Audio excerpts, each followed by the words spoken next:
Johnny Depp, एक नाम जो सिर्फ हॉलीवुड नहीं बल्कि पूरी दुनिया के लिए एक जज्बा बन चुका है। लेकिन सवाल तो ये है कि क्या हमने उस जज्बे के साथ इंसाफ किया या सिर्फ एक औरत के झूठे इल्जामों पे यकीन करके उस आदमी को विलन बना दिया। आज की कहानी में हम सिर्फ कोर्ट रूम्स और केसेस की बात ही नहीं करेंगे बल्कि उस जिंदगी को समझेंगे जहां से जॉनी डेप का असली सफर शुरू हुआ। एक 16 साल का लड़का जो स्टेज पे गिटार बजाने आया था लेकिन बन गया दुनिया का सबसे आइकॉनिक पायरेट। ये कहानी है फेम और बर्बादी के बीच झूलते एक इंसान की। ये कहानी है जॉनी डेप की।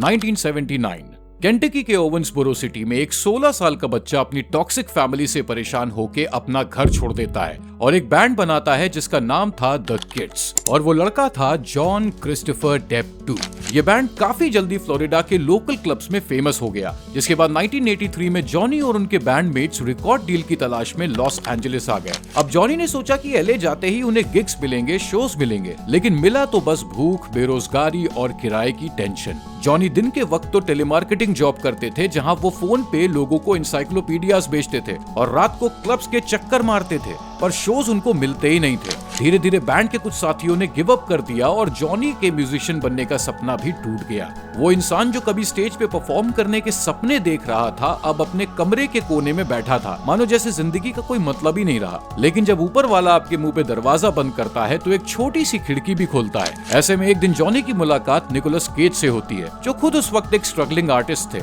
निकोलस ने जॉनी से कहा कि भाई तू एक्टिंग ट्राई कर, तेरा लुक यूनिक है और हॉलीवुड को यूनिक बंदे बहुत पसंद है। जॉनी ने भी सोचा कि चलो एक्टिंग भी ट्राई कर लेते हैं, और इस तरह से जॉनी को डायरेक्टर वेस क्रेवन की movie nightmare on Elm street में एक छोटा सा रोल मिला। भले ही जॉनी का रोल छोटा सा था मगर उसके कैरेक्टर ग्लेन की डेथ हॉलीवुड हिस्ट्री में एक लेजेंड बन गई। मगर असली मैजिक हुआ ईयर 1990 में जब एडवर्ड सिजरहैंड रिलीज हुई। मूवी में जॉनी के पास ना तो ज्यादा डायलॉग्स थे और ना कोई फ्लैशी एक्टिंग, मगर जॉनी ने अपनी आंखों और बॉडी लैंग्वेज से इतना ऑनेस्ट परफॉर्मेंस दिया कि ऑडियंस का दिल भर आया। उसी मोमेंट जॉनी का करियर फास्ट लेन पे चला गया और पूरे 90s के एरा में उन्होंने अमेजिंग प्रोजेक्ट्स में काम किया, जैसे कि Cry Baby, What's Eating Gilbert Grape, Ed Wood, Dead Man and Sleepy Hollow. लेकिन 2003 में जॉनी की जिंदगी में एक ऐसा किरदार आया जो उसे स्टार से लेजेंड बना गया।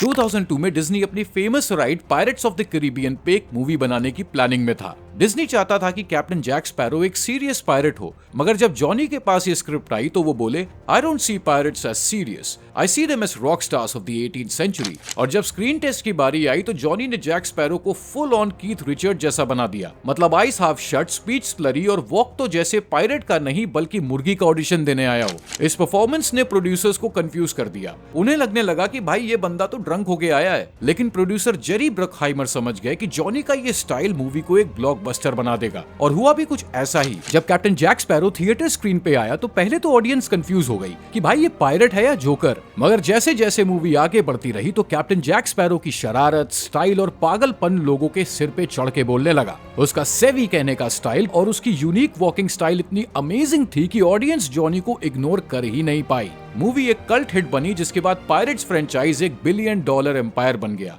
और डिज्नी को भी समझ आ गया कि ये फ्रेंचाइज किसी कहानी पे नहीं बल्कि जॉनी डेप की वजह से चल रही है। सबसे कमाल की बात तो ये है कि कैप्टन जैक स्पैरो जैसे लार्जर देन लाइफ रोल को करने के बाद भी जॉनी ने खुद को टाइपकास्ट नहीं होने दिया। Charlie and the chocolate factory, Sweeney Todd, Alice in Wonderland और ब्लैक मास जैसी मूवीज ने दुनिया को ये बता दिया that Johnny is like a chameleon. और लोन रेंजर, रैंगो और फैंटास्टिक बीस्ट को हम कैसे भूल सकते हैं। लेकिन 2009 में एक मूवी बनी जिसका नाम था द रम डायरी। वहीं पे जॉनी की मुलाकात एम्बर हर्ड से हुई। कैमरे के पीछे जो बॉन्डिंग शुरू हुई वो धीरे धीरे सिल्वर स्क्रीन से निकल के रियल लाइफ में भी घुलने लगी।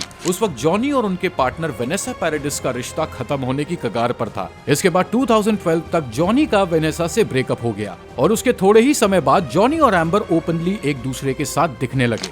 फाइनली फरवरी 2015 में जॉनी डेप और एम्बर हर्ड ने शादी कर ली। उनके करीबी दोस्तों ने बताया कि शादी के वक्त जॉनी इतना खुश थे जैसे उन्होंने पूरी दुनिया जीत ली हो, मगर जॉनी इस बात से बिल्कुल बेखबर थे that he was putting himself into a storm, and that storm, my friend, was just getting started.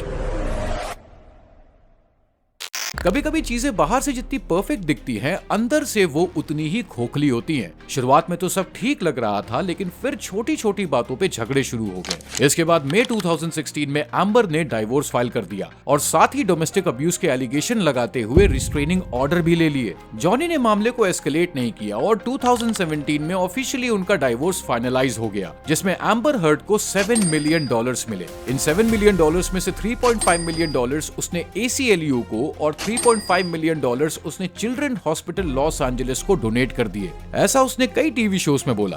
मगर प्रॉब्लम शुरू हुई 2018 में, जब यूके के एक न्यूज़पेपर द सन ने जॉनी को वाइफ बीटर कह दिया। ये जॉनी पे डायरेक्ट अटैक था और इसके बाद उन्होंने द सन न्यूज़पेपर के खिलाफ यूके में केस फाइल कर दिया। इस केस की न्यूज सुन के एम्बर हर्ड ने सोचा कि चलो थोड़ी सी पब्लिसिटी हम भी बटोर लेते हैं, और दिसंबर 2018 में वॉशिंगटन पोस्ट में एक ओपेड पब्लिश होता है, जिसमें एम्बर हर्ड लिखती है कि वो डोमेस्टिक अब्यूज का सिंबल बन चुकी हैं। हालांकि उन्होंने जॉनी का नाम तो नहीं लिया, मगर दुनिया समझ गई थी कि इशारा किस तरफ है। जॉनी भी अब शांत बैठने के मूड में नहीं थे। उन्होंने तुरंत लीगल एक्शन लिया और 2019 में एम्बर हर्ड के खिलाफ एक $50 मिलियन का डेफेमेशन केस फाइल किया, जिसको देखते हुए एम्बर हर्ड ने भी जवाब में $100 मिलियन का काउंटर सूट डाल दिया। लेकिन जब यूके केस कोर्ट का फैसला आया तो जॉनी का करियर और जिंदगी दोनों हिल गए। वो कोर्ट केस हार गए और हॉलीवुड ने जॉनी को इग्नोर करना शुरू कर दिया। सबसे पहले तो उन्हें फैंटास्टिक बीस्ट फ्रेंचाइज से निकाल दिया गया। इतना ही नहीं, उन्हें pirates of the Caribbean franchise से भी हाथ धोना पड़ा। जरा सोच के देखो यार, जिस इंसान ने सिंगल हैंडेडली पायरेट्स फ्रेंचाइज को $1 बिलियन एम्पायर बना दिया, उसी इंसान को डिज्नी ने दूध में से मक्खी की तरह निकाल के फेंक दिया। हालत तो ऐसी हो गई थी कि जिस जॉनी को फैंस ने रॉकस्टार का टैग दिया था, वही फैंस उसे अब्यूजर और टॉक्सिक बोल के ट्रोल करने लगे।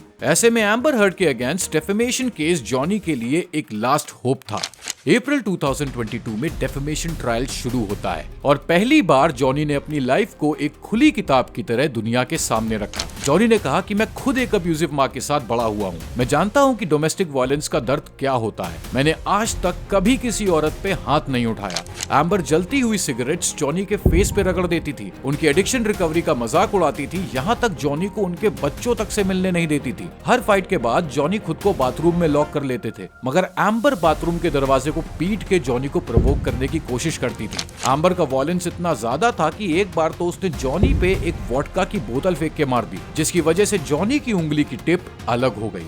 इधर एम्बर ने कहा कि जॉनी ड्रग्स और शराब के नशे में एक मॉन्स्टर बन जाते हैं। वो एम्बर को रूथलेसली मारते थे और एक बार तो जॉनी ने एक बोतल से एम्बर को असॉल्ट भी किया था। दुनिया कंफ्यूज हो गई कि आखिर सच कौन बोल रहा है, मगर जब जॉनी के लॉयर्स ने एविडेंस दिखाना शुरू किया तो पूरी कहानी पलट गई। सबसे पहले कोर्ट रूम में एक ऑडियो चलती है जिसमें एम्बर कहती हैं, I didn't punch you, I was hitting you. You're such a baby, Johnny. Go ahead and tell the world. Nobody is going to believe you. इस वॉइस नोट ने amber के वुमन कार्ड की धज्जियां उड़ा दी, मगर ये तो बस शुरुआत थी। इसके बाद एक सीसीटीवी फुटेज दिखाया गया जिसमें एक्टर जेम्स फ्रैंको जॉनी के एब्सेंस में एम्बर से मिलने आता है। इस पे एम्बर बोली that we are just friends, मगर वीडियो में दोनों की बॉडी लैंग्वेज कुछ और ही बयां कर रही थी। इसके अलावा मेडिकल रिपोर्ट्स और विटनेस टेस्टिमनी में सबने ये बात एक्सेप्ट कर ली कि उन्होंने कभी भी जॉनी को वायलेंट होते नहीं देखा, मगर हाँ, उन्होंने एम्बर को वायलेंट होते जरूर देखा है। सबसे इंटरेस्टिंग बात तो ये है कि जॉनी के एक्स पार्टनर्स ने जॉनी को डिफेंड किया। वेनेसा पैराडिस और विनोना राइडर ने कहा कि जॉनी एक प्यारा इंसान है और हाथ उठाना तो छोड़ो, उसने कभी ऊंची आवाज में बात तक नहीं करी, वो वायलेंट हो ही नहीं सकता। मगर इनमें से सबसे इंपॉर्टेंट गवाही थी केट मॉस की, जिनका नाम खुद एम्बर ने कोर्ट में लिया था, ये कहते हुए कि जॉनी ने केट को स्टेयर्स पे से धक्का दिया था, मगर केट ने कोर्ट में बताया कि वो खुद फिसल गई थी और जॉनी ने उन्हें उठाया था, गिराया नहीं। ये एविडेंस और टेस्टिमेंट्स इतने स्ट्रॉन्ग थे कि एम्बर के लॉयर्स मेंटली गिव अप कर गए। इधर जब जॉनी के लॉयर कमेल वास्केस ने काउंटर क्वेश्चनिंग करी तो एम्बर का एक और झूठ सामने आया। एम्बर ने $7 मिलियन कभी डोनेट ही नहीं किए। ACLU ने ट्रायल के दौरान बताया कि उन्हें एम्बर से सिर्फ $1.3 मिलियन मिले, उसमें से भी कुछ एलॉन मस्क ने दिए थे। चिल्ड्रंस हॉस्पिटल ने भी कंफर्म किया कि उन्हें फुल अमाउंट कभी मिला ही नहीं। मगर इस केस में last nail in the coffin बन के आए TMZ के एम्प्लॉई मॉर्गन ट्रिमाइनी, जिन्होंने कोर्ट को बताया कि रिस्ट्रेनिंग ऑर्डर वाले दिन एम्बर के कोर्ट आने की खबर TMZ को खुद एम्बर की टीम ने दी थी। एम्बर कौन से गेट से निकलेंगी, कैसे पोजेस करेंगी, ये सब कुछ प्री प्लान्ड हो चुका था। यहाँ तक कि जॉनी के किचन रेंज वाला वीडियो भी एम्बर की टीम ने ही भेजा था। ये सब कुछ प्री प्लान तरीके से किया गया था ताकि जॉनी को एक मॉन्स्टर की तरह दिखाया जा सके और एम्बर को एक सीधी सादी विक्टिम। फाइनली 1 जून 2022 को कोर्ट का फैसला आता है, जिसमें कोर्ट कहता है कि Johnny Depp was not the abuser, in fact वो तो विक्टिम थे। इस लाइन ने जॉनी की जिंदगी के उन 6 सालों के अंधेरे को चीर दिया। इन 6 सालों में जॉनी ने गालियां सुनी, उनका करियर उनसे छीन लिया गया, मगर जॉनी ने कभी उम्मीद नहीं छोड़ी। इनफैक्ट केस जीतने के बाद जॉनी ने कोई पब्लिसिटी नहीं बटोरी और सिर्फ एक बात बोली, the jury gave me my life back, I am truly humble. अब दुनिया का तो पता नहीं, मगर आज इस वीडियो के जरिए मैं जॉनी डेप से कहना चाहता हूँ that we are sorry Johnny. Sorry कि हमने बिना प्रूफ के आप पर इल्जाम लगाए, सॉरी कि एक टॉक्सिक रिलेशनशिप में आपके दर्द को हमने जोक बना दिया, और सबसे जरूरी सॉरी कि जब आपको सबसे ज्यादा जरूरत थी सपोर्ट की, हम आपके खिलाफ खड़े थे। इसलिए मेरे यारों, जिंदगी में कई बार लोग बिना तुम्हें जाने तुम्हारे बारे में गलत कहेंगे, पर अगर तुम अपने सच के साथ खड़े हो तो भले ही जीत देर से मिले मगर मिलेगी जरूर। इसलिए लाइफ में चाहे जैसी भी सिचुएशन हो, उम्मीद का दामन कभी मत छोड़ना। आपका जॉनी डेप की लाइफ के बारे में क्या कहना है हमें कमेंट्स में जरूर बताइएगा, और अगर आपको हमारा काम पसंद आया हो तो यारो ठोक दो वो सब्सक्राइब बटन, क्योंकि हम आपके लिए ऐसी मोटिवेटिंग स्टोरीज लाते रहेंगे। और हमें सोशल मीडिया पे फॉलो करना ना भूले, जहां आपको मिलेंगे इस चैनल के exclusive updates, behind the scene मस्ती और अपकमिंग वीडियो का स्नीक पीक। लिंक आपको डिस्क्रिप्शन और पिन कमेंट्स में मिल जाएगा। तो मिलेंगे आपसे अगली वीडियो में एक नई कहानी के साथ। तब तक अपना ख्याल रखें, स्वस्थ रहें, मस्त रहें। This is captain Parshu signing of.